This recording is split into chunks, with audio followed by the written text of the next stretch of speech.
Good morning, viewers, and welcome to Now Streaming Live program on ACNNTV, your trusted source for the latest and most pressing stories making waves across Nigeria and beyond.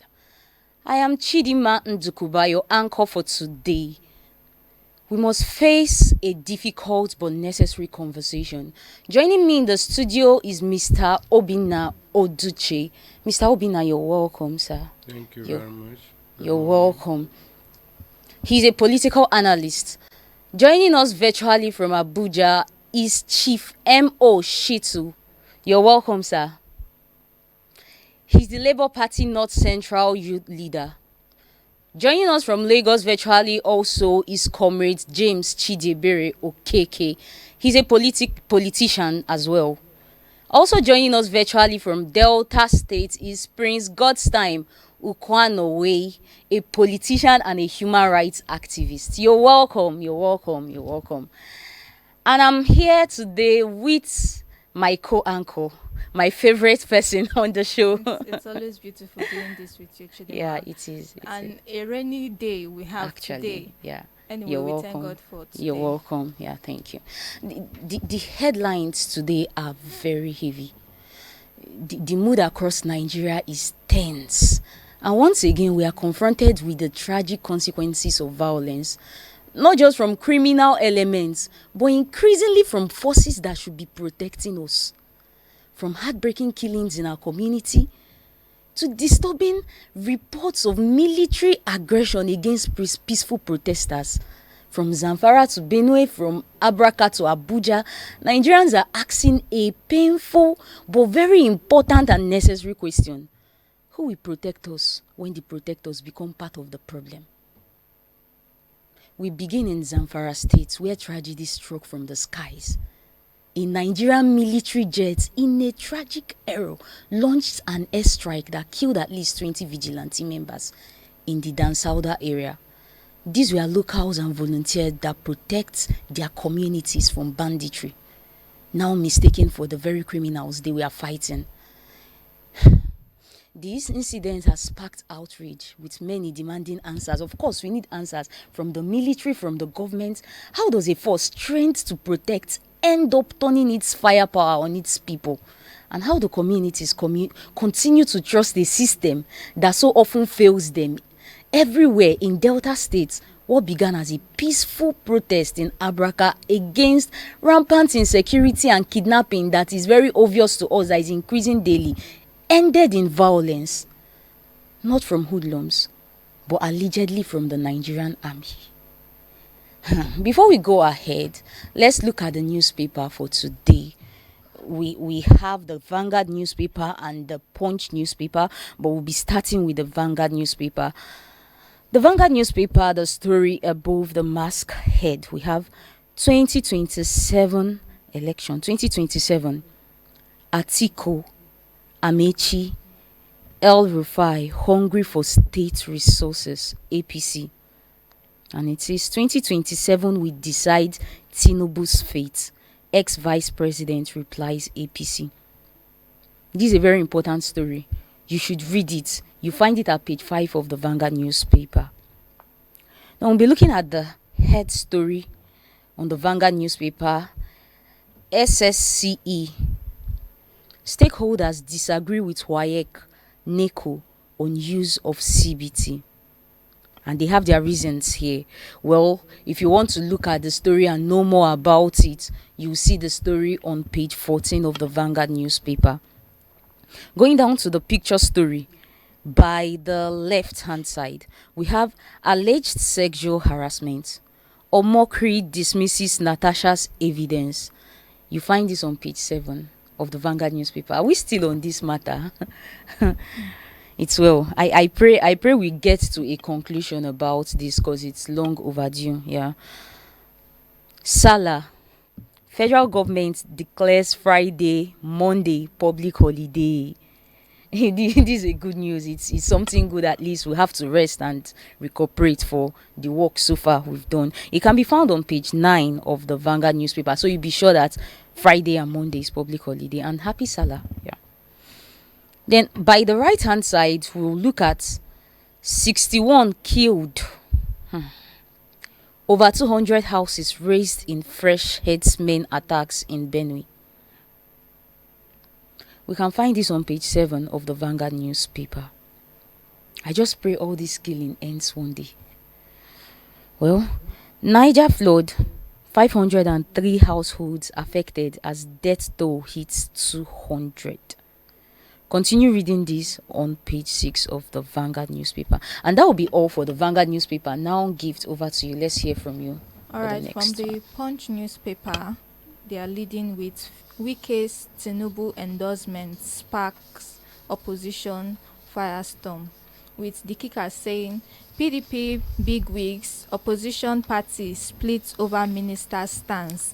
Also, Bode George, Amechi camp, others vow to fight Wike. This story can be found on page 2 of the Punch newspaper. Beside the masthead, we have 7 states spend 190% of revenue on loan repayments. Wow, this is quite a lot. This can be found on page 31 of the Punch newspaper. Above the masthead, we have presidency moves to settle 2 trillion naira power debt. Also can be found on page 31 of the Punch newspaper. Beside that, we have reps grill WAEC chiefs over exam disruptions. They really need to be grilled. It can be found on page 16 of the Punch newspaper. We also have judiciary workers strikes ground courts. This can be found on page 12 of the Punch newspaper.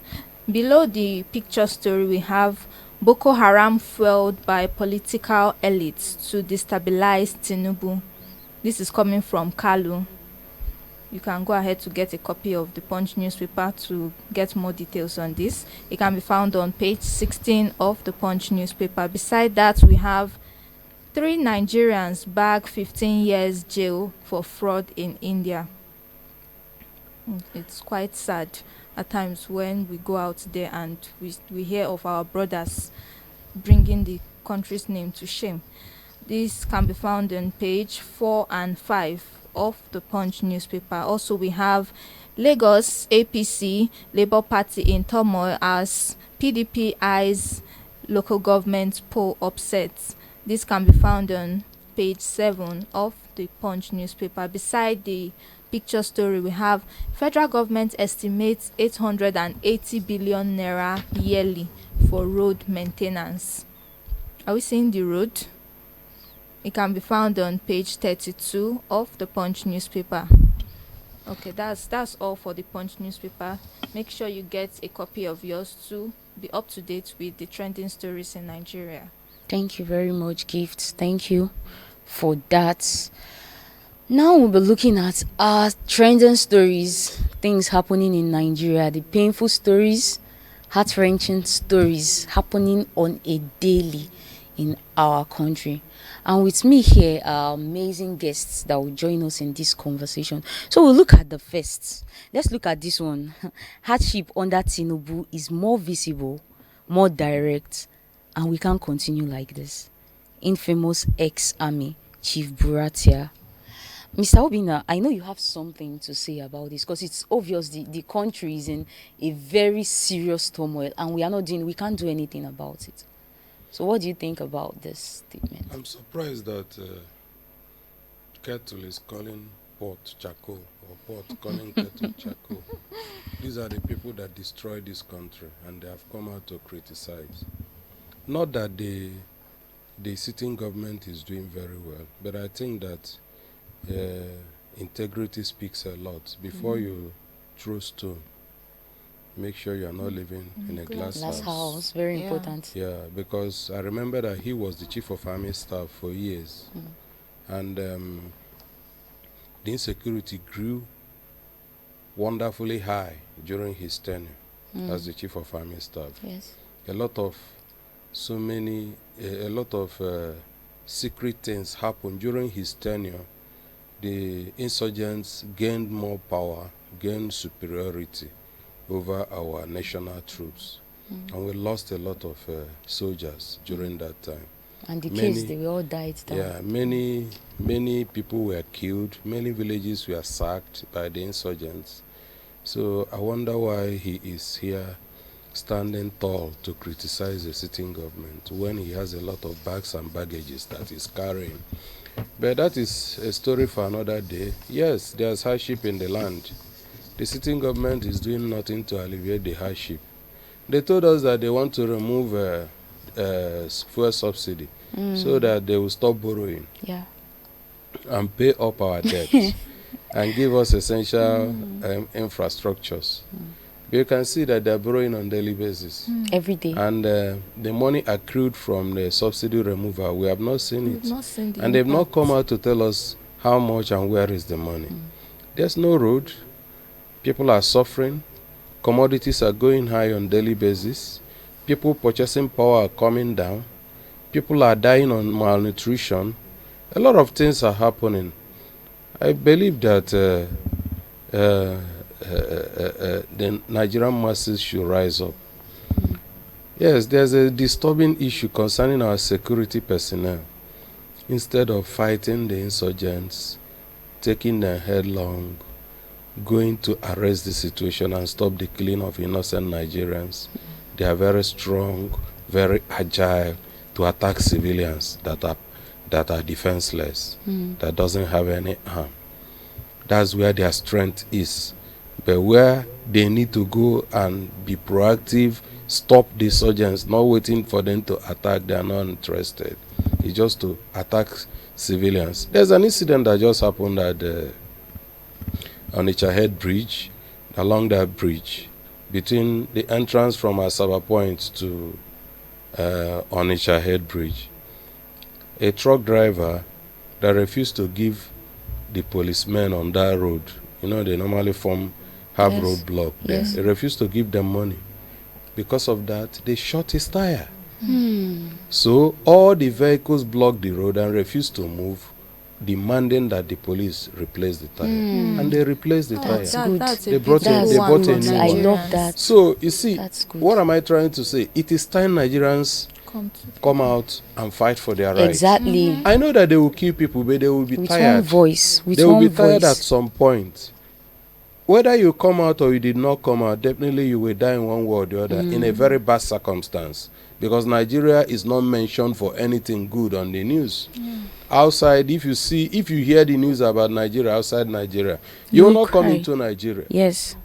So there's no good thing that a news will come up with about Nigeria. It's all die, killing, hunger, Flood, corruption, bad governance. Tell me No anything good news. Tell me anything good about Nigeria, especially in this government. Tell me anything good. They have no clue. They have no solution to the problem of this country.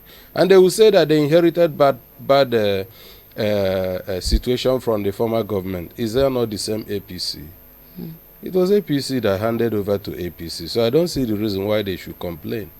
And if you know that you said you will solve it, during the campaign, our sitting president told us that if he did not solve the problem of power and other problems in the first 4 years of his tenure, that he will not let Nigerians vote him out in the second term.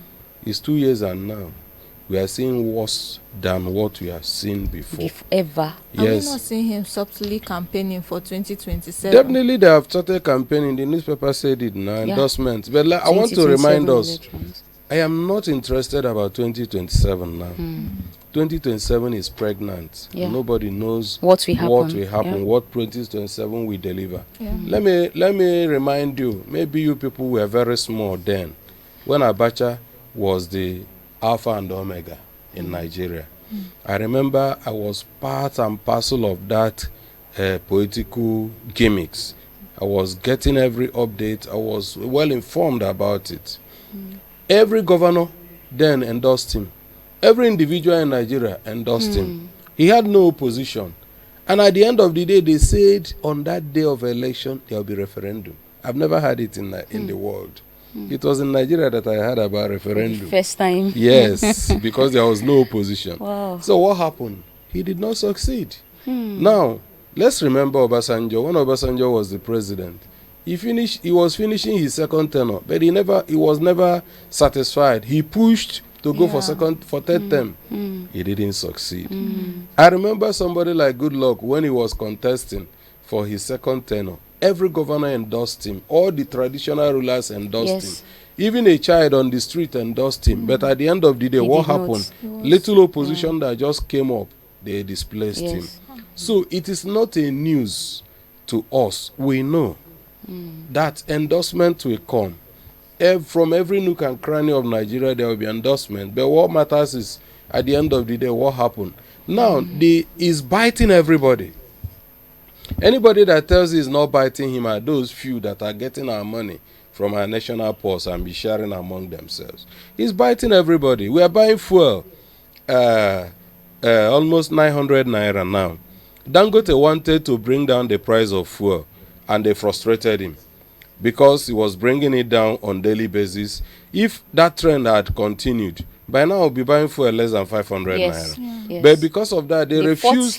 They fought him. They refused giving him crude oil in naira. He started buying crude oil from the international market. So the price went up.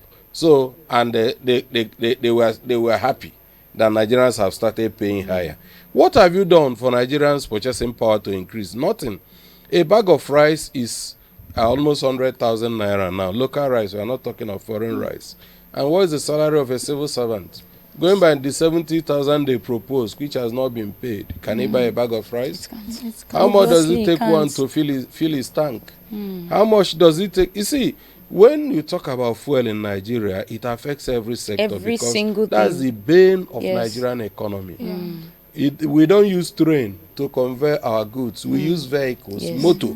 That's fuel what we use. Is involved. And the fuel is involved. So whenever you talk about fuel, it has a multiplier effect on everything in Nigeria. Every single thing. So that is where we are. The major problem we have in Nigeria, what this government caused, is that on the first day they came in, they increased fuel, and also they floated our naira. These two things, Nigeria cannot come out of it because they don't have solution to it. I think what you do is what you have solution to. If you know you don't have solution to something, you don't do that, because you are creating more problems.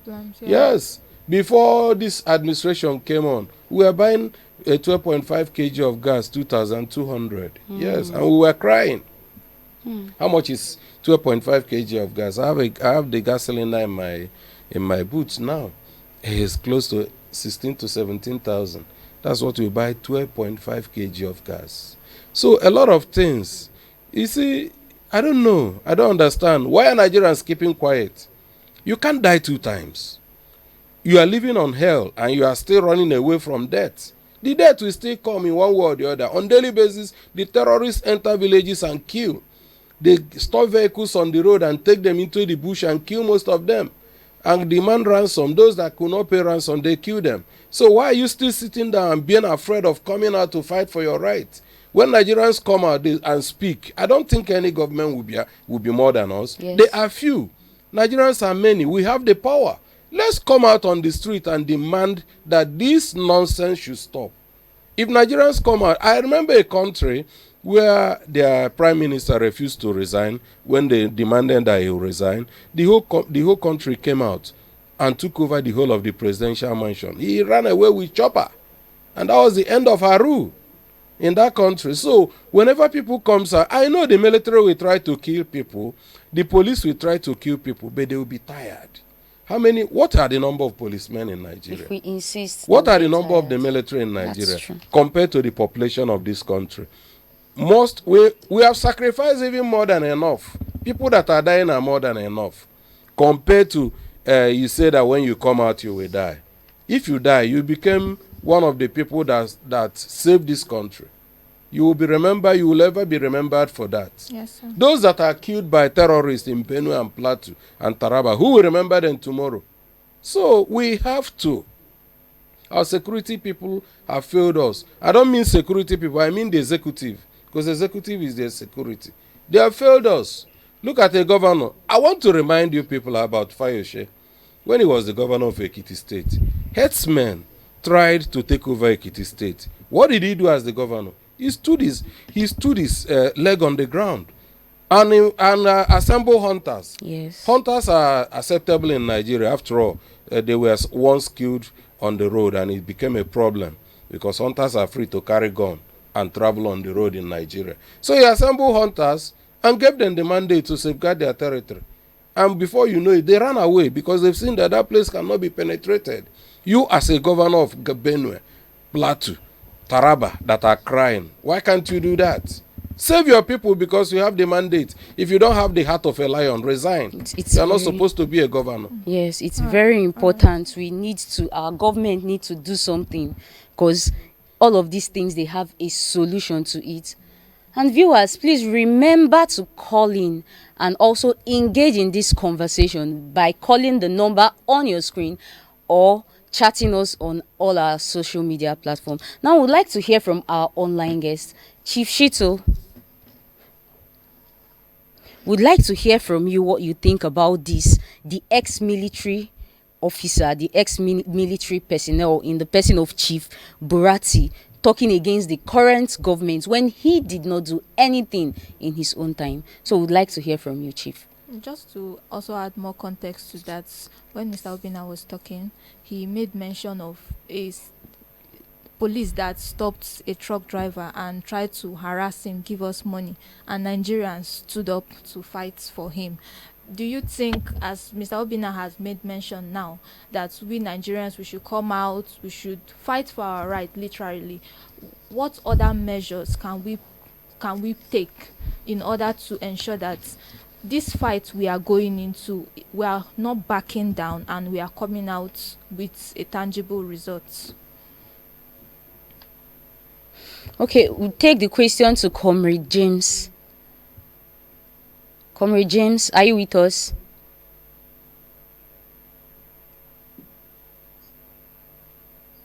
I am, but since you're already responding, can I go ahead?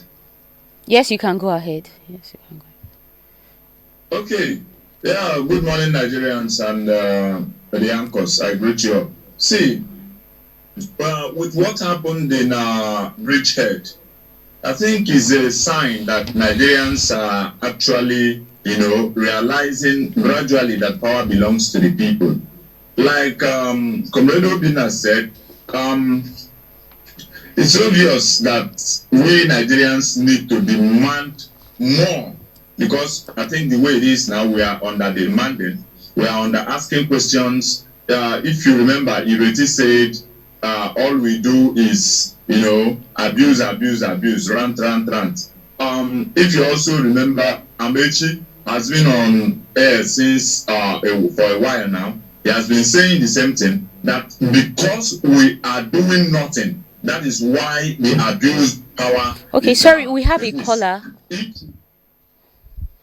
Comrade, Okay. we have a caller. Okay. We are youth. It's that time for we to take our country in our hands.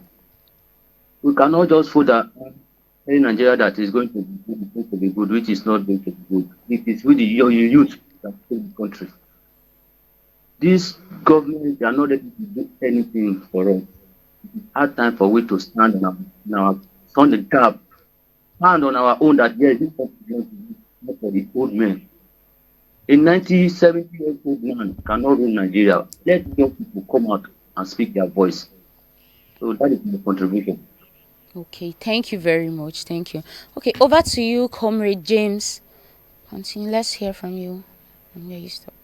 Yeah, like I was saying, if you remember, Amechi, the former Minister of Transport and former Governor of Rivers State, has been on air in a while, and he has been telling Nigerians, somebody who say incitement, if you say incitement, it's up to you. The point is that he's saying the truth. Nigerians are over relaxing. You are still living in hellfire and still afraid or scared to die. That is a very wrong one. I think we need to start coming out more. Power belongs to the people.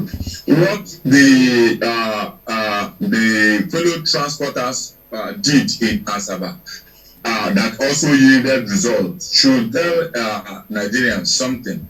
Even the Bible said it, ask and they shall be given. It's never said, relax in your home, they will bring it. No. even this present or current president said, power is not given, it is taken. So it is left for us Nigerians to decide to take the power.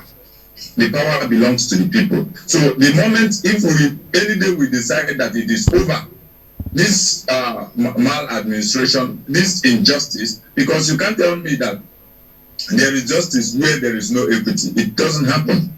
Equity comes with justice. So at the moment, Nigerians are over relaxing, not asking questions, not even trying to, take back their country. If we as a people decide that the country that belongs to us, that is already hijacked by a few, the political class, only the few people who are benefiting from this administration, then it will be, I think the country will return back to us. We can decide how we run it, but until then, it is for the few people who are enjoying now. It is for the few people who are making us hungry now.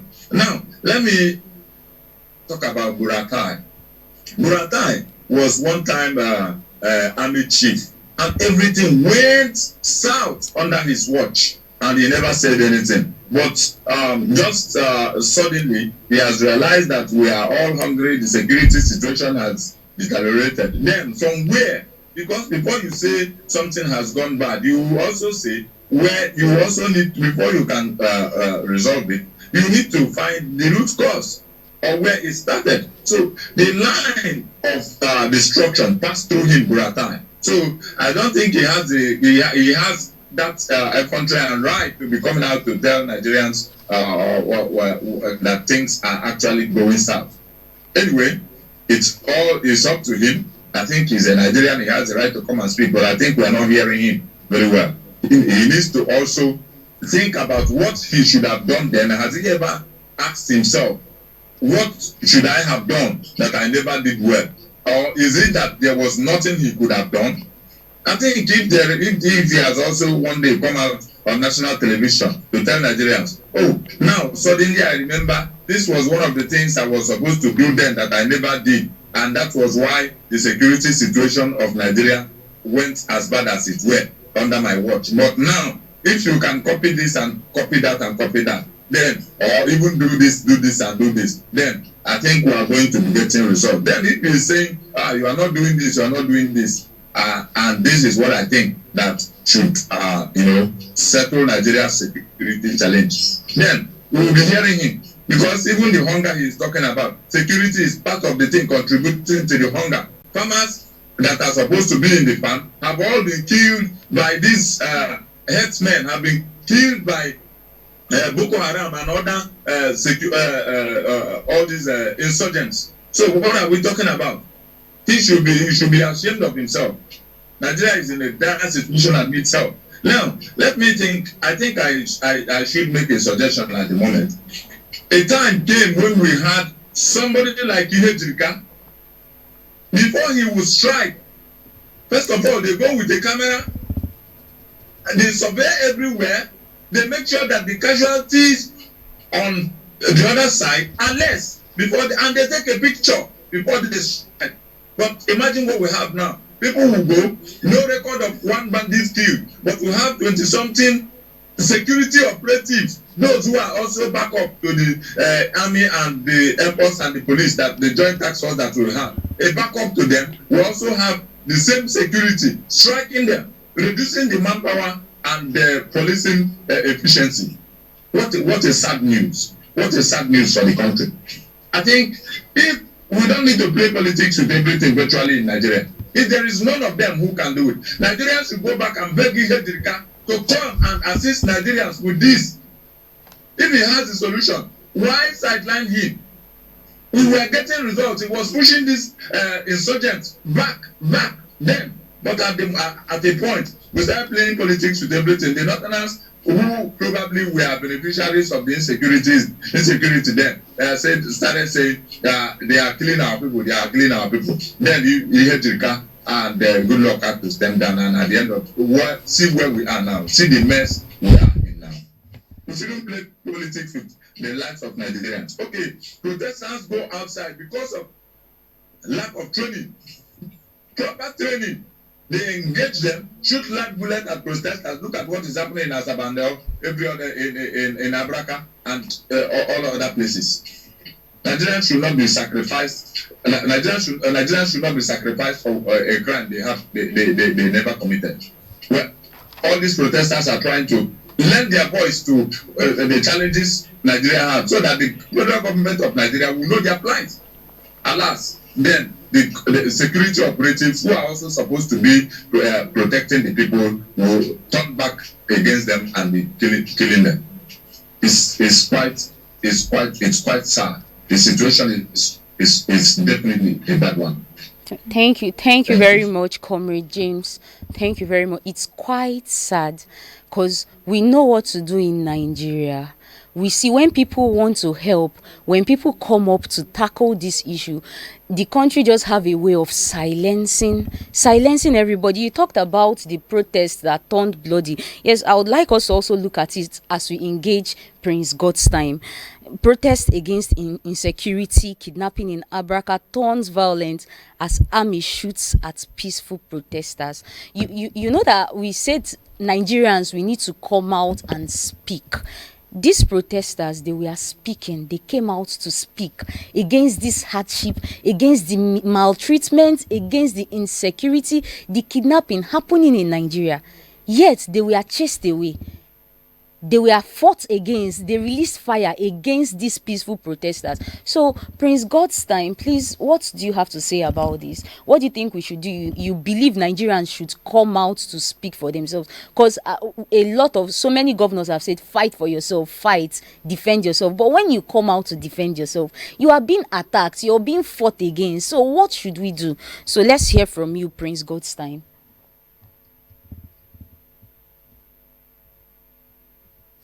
Are you there? Hello, good morning. Good morning. Good morning. The question you ask, I actually do not have a response to it because you're asking me what should be done. But in a situation whereby you don't have a contribution to your matter, you tell your own story. By the special grace of God, I am one of the survivors of yesterday's massacre by the Nigerian army in Abraka.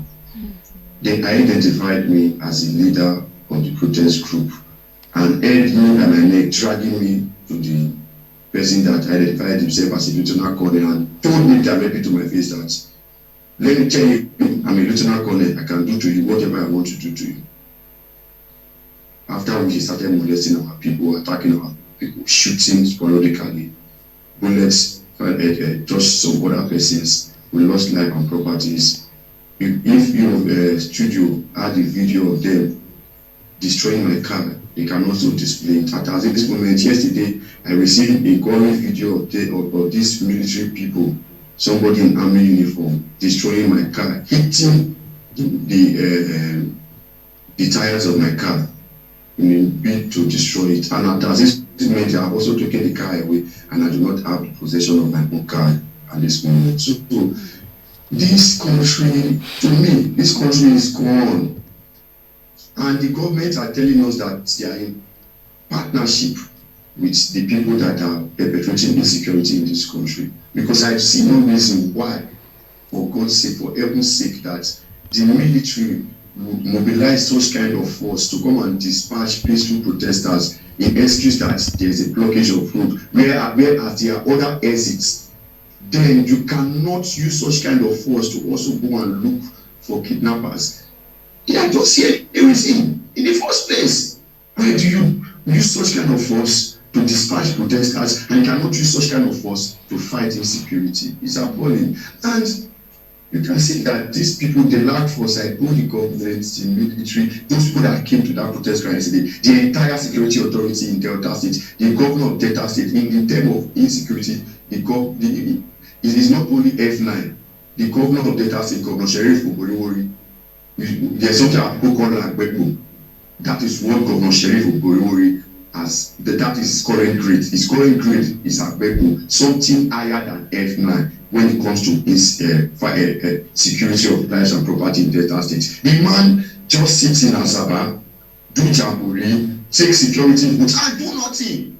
Governor Sheriff should come and tell us, because The protest initially, we were trying to get the attention of the governor because we have noticed that to fight insecurity within Delta State, there was need for a political way to do it. There was need. It was only the governor that had the political with the economic manpower to curb insecurity in Delta, because we noticed that these kidnappers, they camp within the ungoverned area of Delta State, which are the bush, the forests. They come on daily basis, come to the bush, kidnap people from the town and go to the bush.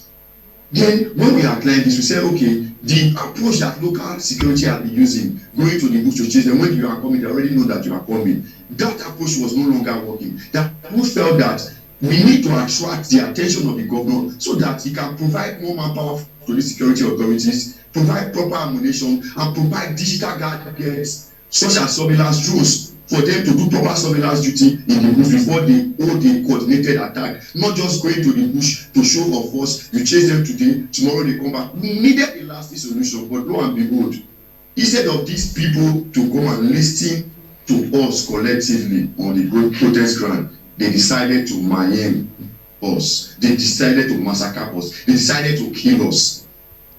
In collaboration with the kidnappers. That is to say, they have told us that they are working together with these kidnappers. That is, they are telling us that they are on the side of the kidnappers and not on the side of the people. So that was what happened in Abraka yesterday. It's such an unfortunate incident. My car has gone. I don't know if I'll be able to get my car again, but only God knows where this country is heading to. Regardless, even if I feel that we are in a very helpless situation at this moment, regardless, I will encourage everyone, all Nigerians, I want to beg you all, let us stand for our right, no matter the level of intimidation. They chased us yesterday, they marched me yesterday, they have gone with my car, but anytime soon, I will be back on the streets with our people. I will be back on the street to seek justice for the victims of yesterday's massacre. We are going to get justice to these people. We are going to write to the army authority. We are going to continue to engage the Delta State government to sit up to their responsibility. And we are going to continue to say enough is enough. No matter the level of intimidation, let me say it here loud and clear, that the Delta State government should be aware that there is no way they will be able to gauge our voices. We will continue to speak. Dear Nigerians, dear people of Abraka, what happened yesterday was so unfortunate, but regardless, our morale should be continue to be high. Let us continue to stand for what is right. Even if at this moment we are done, as I'm here, I'm emotionally downcast, and I do not feel all right, but we just have to continue this struggle. We just have to secure our homeland. We just have to re-own our country. We just have to take back our country, no matter what it's going to cost us. So that is what I have to say at this moment. Thank you very much.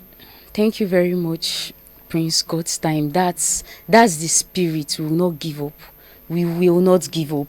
So every youth, everybody, please don't back out, don't back down, don't give into their pressure, whether they are trying to shut our mouth. Let's continue speaking. One day it's really going to pay. Yes, they will hear us one day. As Mr. Obina said, by the time we continue doing this over and over again, they won't have any choice than to listen to us. Yes, because persistence wears out resistance. So let's hear from you, Gift. Looking at SSCE stakeholders disagree with WAEC, NECO on use of CBT. Before we come to that, I still have some questions for Prince God's time concerning the protests that they ran. If he can share with Nigerians the processes to which they started the protests, so that other places. It's time for a revolution in Nigeria, actually, and I commend you really for being courageous to start this with so many other young men in Abraka. Now, how can other places also get involved in coming out to lend their voice? Enough is enough.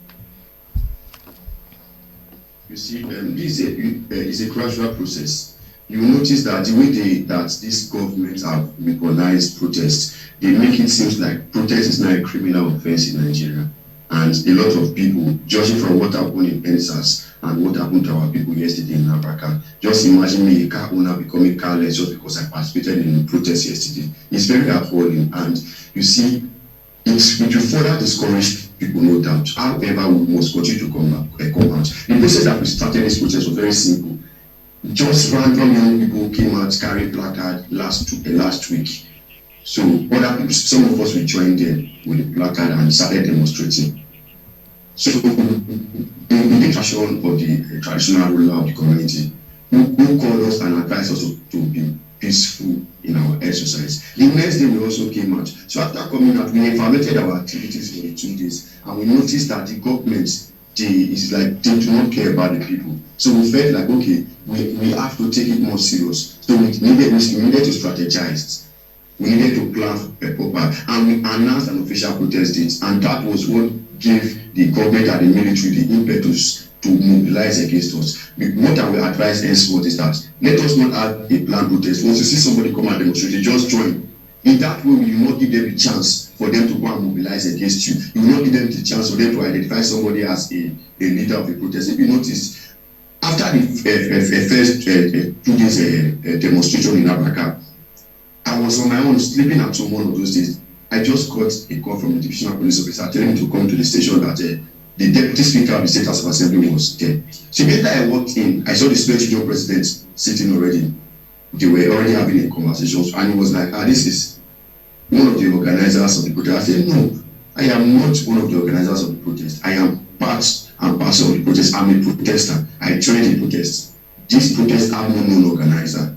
They said, and they insisted that I was the organizer of the protest. I said, no, it doesn't work that way. I am not the organizer. Nobody will casual me to accept that I am the organizer of the protest. So what we noticed was that they were trying to cajole us, tell us that they can just better leave it. I told the deputy speaker, sir, right honorable sir, why don't you use this energy that you are using now to come to the protest ground on Monday and address the people? The people are not deaf and dumb. They will listen to you. Guess what? This man told me that he's engaged, that he's going for a party on Monday, that he cannot make it to address security issues within the local government he represents as a member of the House of Assembly member. You can see that these characters of people that we have in government we don't have responsible people in government these days, and they can do everything to retain power. What they are trying to do, one of the political leaders, whom I will keep his name anonymous because of many guys and because of maybe your regulation, called me and told me that why am I showing a protest, that don't you know that we are trying to destabilize the government of Sheriff Oborimo? I said, no, this thing have nothing to do with governor. In fact, if the governor step in and intervene in this matter, it will propel him to our people as a good person. If he called this place at this moment, come in as we are protesting, he comes to address us, or he listens to our cry and he attend to the issue, it will give his government more credibility. But no, these people, they advised the governor wrongly, and they decided to use force to disperse people yesterday, and which led to bloodshed yesterday. And that is the obvious situation. So those are the processes that we pass through in arriving at what happened yesterday. So my advice is very simple. Once you see something, you say something. Once you see anybody in black at anywhere in Nigeria, join the peaceful protest. Because once you release a circular, it will give this government and the security authority time for them to mobilize against you, instead of addressing the concern why you are coming out. I don't know why these people are scared of protest. I asked them yesterday that blocking of the road and the kidnapping that is happening every day was worse. They could not answer us. They continue to kill our people, they continue to destroy my car, even in my assets. Even after they have dispatched us, that was when they started the assault on my car and whatever they did with it. They are still with it. I don't know the whereabouts of my car. I'm begging on Nigerians, fellow Nigerians, and all right-thinking people to come to my aid in this moment. Let us recover my car. I don't know where the Nigerian military are taking my car to. So I want to use this opportunity to beg everybody in this country. I want to beg President Bola Ahmed Tinubu. I want to beg Dr. Sheriff Oborimo. I want to beg the NGA chairman. I want to beg the House of Assembly member. I want to beg the senator representing Delta Central. I want to beg member of the Delta House of Rep representing Federal that the military yesterday took away my car after destroying it. I don't know the whereabouts of my car at this moment. I want to beg them for them to help me recover my car in a very good condition the way I kept it. I have some valuable in the car, but that's when I left it in that place. I don't know what has happened to those valuables. So I'm begging on Nigerians to come to my help at this moment. I've been speaking for people for the past 15 years. I've dedicated myself to civil rights activism. I have even made bid in 2023 to run for Federal House of Rep in Echo Federal. I am a responsible young man. I see no reason why they should attack my personality in the first place. I see no reason. What they did to our people yesterday and what they did to my car yesterday, it was undue. It was uncalled for. It remains barbaric and must be condemned by all well-meaning Nigerians. I'm calling for justice for those people that were injured, those people that lost their valuable, and I'm also calling for justice for myself to recover my car from these evil people. Thank you, and God bless you. Thank you so much, Mr. Prince God's Time. Posterity will continue to remember you for your act of love and service towards Nigeria. All right, I would like to ask Mr. Shetu on his thoughts. Now, you talked about the whole process that you went through just to make this protest happen, you and some other persons, and now it turned against you. I would like your ideas, Mr. Shetu, on better strategies. Now, you've said, Prince Godstime has said, we should just come out and surprise them so that there will be no means for them to attack us. Now, are there more other better ways to doing this? Because I think I would want to say coming out to surprise them may be a good idea, but at the same time, we don't want to be attacked. Okay, you came out to do this and it's not working, even though you inform them and it is turning against you. So please, what? Okay. Good morning. Prince Godstime, my regards to you, and I sincerely sympathize with you.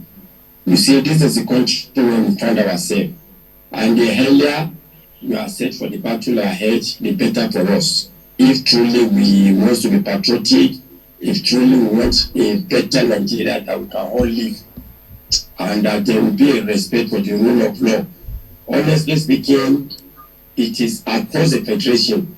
The government of the day is as if they have given a marching order to the security forces to attack protesters.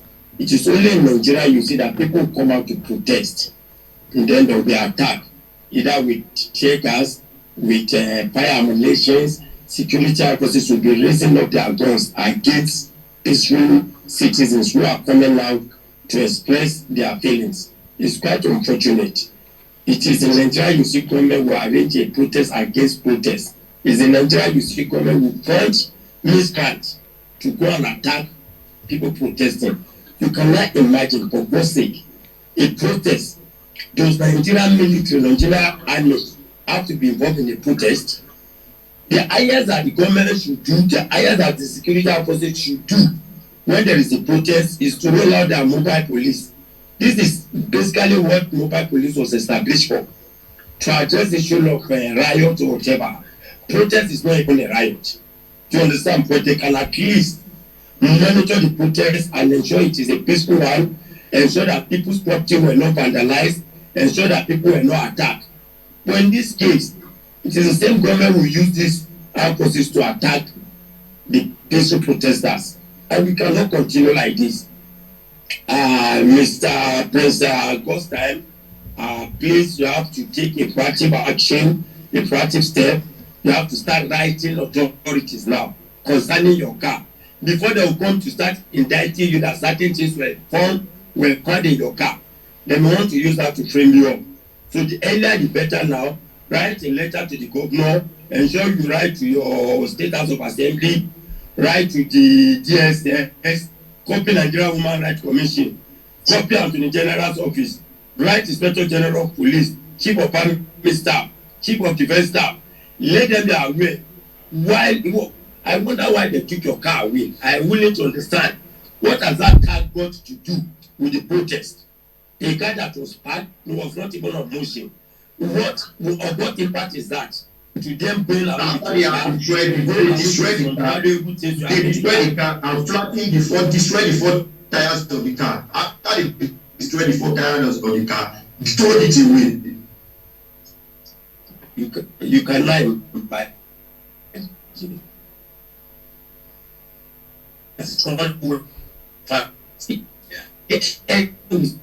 of us. Some couple of days ago, I think about 10 days ago, I was somewhere in Kwara State. While I was coming, a team of police officers who came to be anti-kidnapping squad, they were not in uniform. They were putting on jeans and a pullover. So when I saw them, I was scared. I packed, and the next thing I said, I don't want to pay, you know, one way before. I said, I was scared though because of this or dressing. In fact, I was carried away. I was already threatened. The next thing I said was, I'm indicting them to be kidnappers. Before I knew it, they started harassing me. Their boss, their team leader said I should bring my gun. I said, okay, and my phone. I said, okay, you want my phone? What for? It's my personal asset. Before you know it, he raised up his AK-47, shot up to 4 times into the air. Say, give me your phone, I can kill you and throw you into the bush and nothing will happen. So you cannot imagine, because he wants to have access to my phone. He has to shotgun, releasing 4 bullets. At that level, I have to submit my phone to him. After about an hour, they allow me go. I made sure I reported that case at the nearest police division headquarters and the area commander there. Before I knew it, they were begging me left and right. And you won't believe it, in just about some couple of 2, 3, 4 days, this same set of people caused a very serious chaos in Omara. Omara is a local government headquarters, a record in Kwara State, because people came out to protest against crazy bill of NEPA. Before the rest, you cannot imagine. There are videos, the videos are available. Nigerian police were pointing their guns at citizens directly, firing live ammunition directly at citizens, not even tear gas, raising up their AK-47, shooting at people. A lot of young guys, prominent citizens, lost their life. There are so many of them now that are on the sick bed just because they came out to protest. You look at what happened to Prince Gostam again. I think we need the bone of the middle assignment falls on we, the citizens of Nigeria. It is our responsibility to take back our country. Frankly speaking, Nigeria is like we have been enslaved. We are in a tight corner, and freedom in the whole world, freedom is not gotten expressly free. So we fall into a cabal, and we must do everything humanly possible to ensure we get ourselves out of this crisis. We must ensure we get ourselves out of this cabals. We must ensure we face this government. We must ensure we bring an end to this police brutality, military brutality, or any other armed forces. This is not the best way. This is where, frankly speaking, we are not running democracy in Nigeria. Because I wonder, in the democratic system of government, why should any reasonable armed forces, especially military personnel, be found on the street attacking civilians, attacking citizens? Honestly, it's unfortunate. There is a video that has been trending online where I saw that bullet passed through the guy only was able to escape. It was just God's prevention that prevented it. Because you cannot imagine where you see that somebody got injured just somewhere very close to his eyes. Bullet. No. We can't continue like this, frankly speaking. You can imagine. We can't continue this. We can't. This is not tear gas. This is a life annihilation. No. We can't continue this. And I can assure Prince Gostam, who had our voice to kiss, who I will love after this program. Let's see how we can talk together. Let's see how we can liaise. Let's put, I'm in Abuja here. I can help in dropping petitions across to relevant authorities on this illegal taking over of your car. You have to get your car back. Thank you. Thank you so much, Chief Shitu, for your words of wisdom and also your plan to get involved with this. We are grateful. I also want to ask you, Mr. Obinna, we see now that in every statement, the law enforcement agency are always involved in unleashing mayhems on the citizen. What do you think can be done from above, from those in power, to ensure that they call their officers in check? We are one, and it's not like we are fighting for ourselves. All this protest is to ensure that the country is better for each and every one of us. So why should such mayhem be unleashed on anyone that dares to speak? We don't need to tell the leaders anything. It's the leaders, the people in government in high places that gave them the marching order to go and destroy the protesters. So what will you tell them again? They know what they are doing. It's not that it's by mistake. It has been happening all the time in different parts of Nigeria. Our policing and security system in Nigeria is faulty. It's very faulty. They take instruction from one place, and once you are not taken to that place, you are in trouble because they will not answer you. So I think what Nigerians need to do now is to stick their necks that there must be electoral reform. Let's start from electing the person we want to be our leader. That is where we can now have our voices will be heard on issues that are threatening our corporate existence as a nation. Because from the look of things now, we are drifting into a civil war. Yes, we are drifting, because when you go and harass protesters, kill them with gun, molest them, it will get to a level protesters will arm themselves. Yeah. And when protesters arm themselves, it will be very disastrous. So I don't think that our leaders will continue to look and watch and partake so that Nigeria will turn to a blood-bathing arena. Because if protesters arm themselves, it will be very destructive and bloody. Because I don't know the number of security men we have in Nigeria that will stop the whole of Nigerians when they want to come out to protest. I remember in Arab Spring, what happened, what brought about Arab Spring. One man setting himself on fire, saying that he's tired of all this rubbish, that this thing must change. And it turned around the whole of Arab country. And today you can see there is difference in the Arab nations around us in Africa here. So I think what this man the prince from Abraka said is what will keep the spirits of the youths in Nigeria going. We don't need to give up. We will continue to speak. They will be killing us, but they will be tired. But there will be a time we will overwhelm them. They will not be able to do anything again. Even the security men that are sending to kill us, to kill the civilians, do they have good welfare? How much are they being paid? They're also hungry. Were they given their allowances as are supposed to be?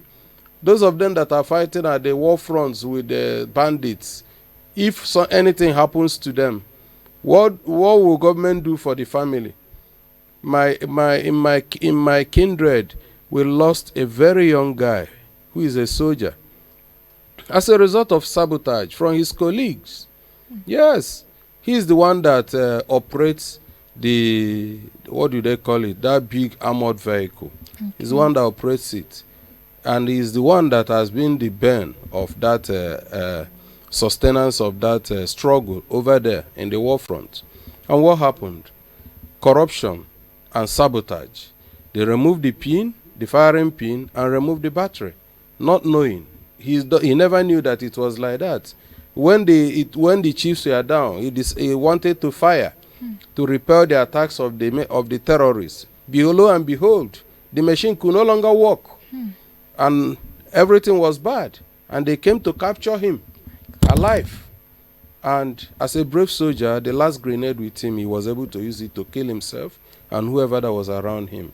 We lost that young man. We are not supposed to be losing our young people like that. And what happened? That is the end. So, and you are calling people to come and join army. When they join, they die. Death that is not supposed. Yes, when people are fighting, they are supposed to die. But there are ones that are not supposed. There are ones that I don't see. The insurgents, the terrorists, they don't have a firing power more than Nigerian security. It's because of corruption, because of sabotage that our boys are dying over there. So I think that the strength the military have got, they should focus it to the kidnappers in the bush, to the terrorists, and leave the civilians that are just ordinarily protesting to be.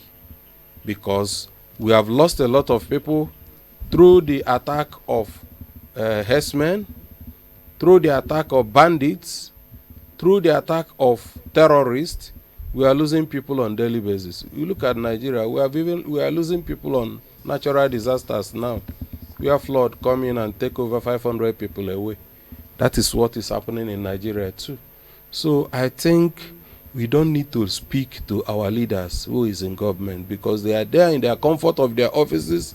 They have a leader once said that let Nigerians go and protest. We are here enjoying ourselves. Yes, it's a leader that said it in Nigeria. So they don't care. What we need to do is to continue to speak with one voice, because when they want it, they divide us with religion. They will tell you that person in the power is your religious person. You don't protest against him, or that the person is from your tribe. Why will you protest against him? These are the ways they have been used to destroy, divide Nigerians, so that they will get what they want. And when they get what they want, what happens? You that they deceived will be the ones suffering. They will not suffer because they have everything.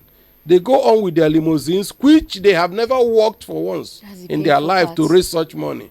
They have limousines, the money meant for me and you. They are using it the way they want it. And you are suffering, and tomorrow they will come and tell you it's your religious person. Muslim ticket. That is what we want. That is what will save Nigeria. And you will be there and be rejoicing. And you go and fight and die because of Muslim ticket. And what is happening now? When you get to the market, tell them that it's Muslim ticket. They will give you Gary 10 kobo. And tell the people selling meat that is Muslim ticket. They will give you meat at kobo.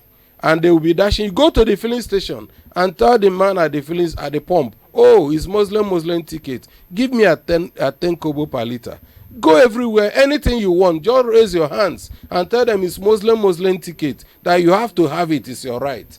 No, it's not like that. You will suffer through the nose. You will suffer and suffer and suffer and die, and nothing will happen, because you allow yourself to be brainwashed by weakest set of leaders we have in Nigeria, which I believe that if we join our hands together, we'll flush them out, we'll remove them from power, we'll retire all of them and bring them to book, because all of them are supposed to be bring to justice, so that whatever you have taken from Nigeria must be brought back from wherever you kept them, because it's not yours.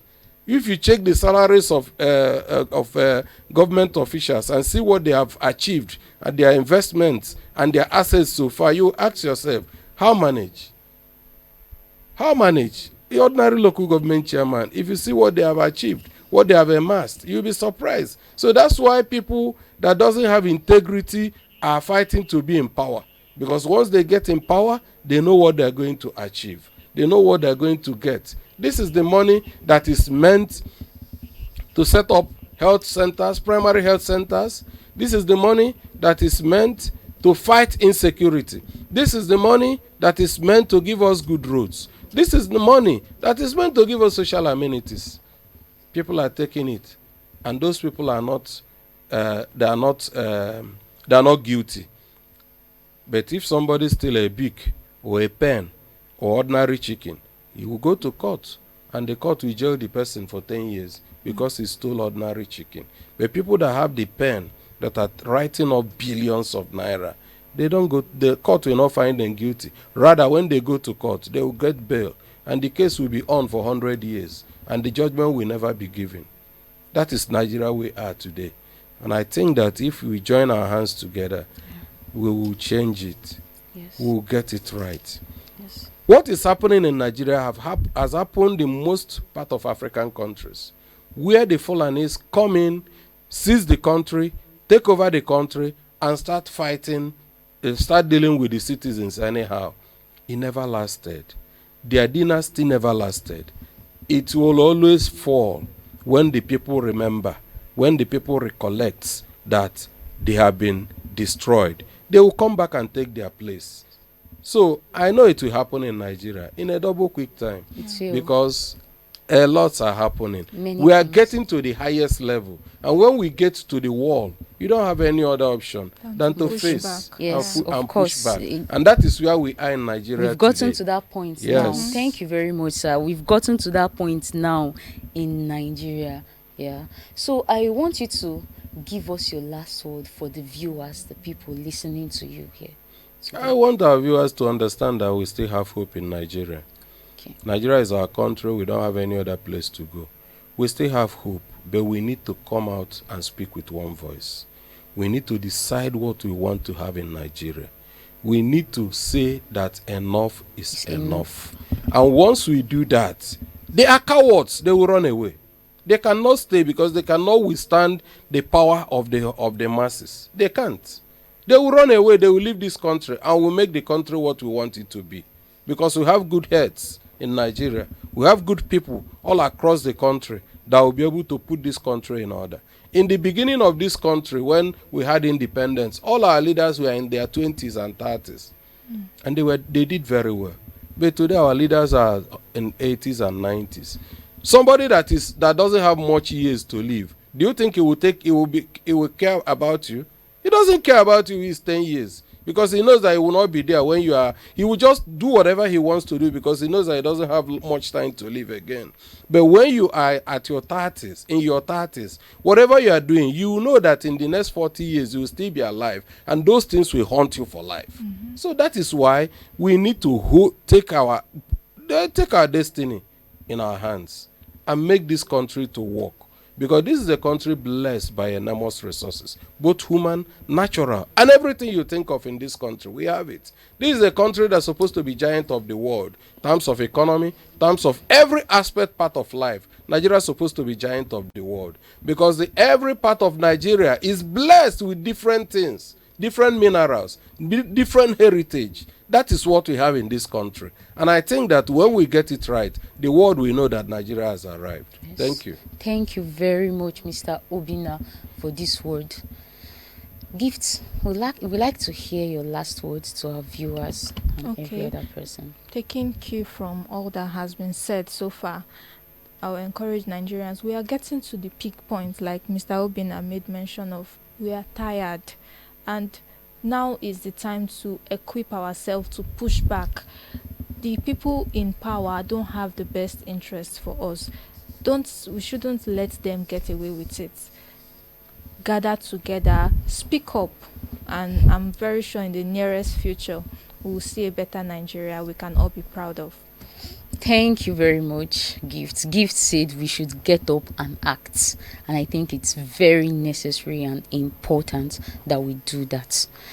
Thank you very much, Mr. Obinna, for joining us today. Thank you for your time. And thank you for the various points you dished out to us, things that we should do. Thank you so much. Chief Shetu, we are grateful for your time and for joining us today. Likewise, comrades James that joined us online, thank you very much. Thank you for joining us. Thank you for your time. Prince God's time, we are grateful for your time. Thank you very much. And viewers, thank you for joining us today, discussing these very painful and disturbing topics. We are grateful. Thank you very much. As we close today's edition of Now Streaming, let us remember that behind every headline is a grieving family, a shattered dream, and a call for accountability that must not go unanswered. Nigeria stands at a crossroad between justice and silence, between protection and oppression. The question is, which path will we take? We urge leaders, law enforcement, and every Nigerian to choose humanity, transparency, and dialogue over force. Thank you for joining us. I remain Chidima Ndukuba, and this is ACNNTV. Stay safe, stay informed, and stay engaged. Until next time, thank you.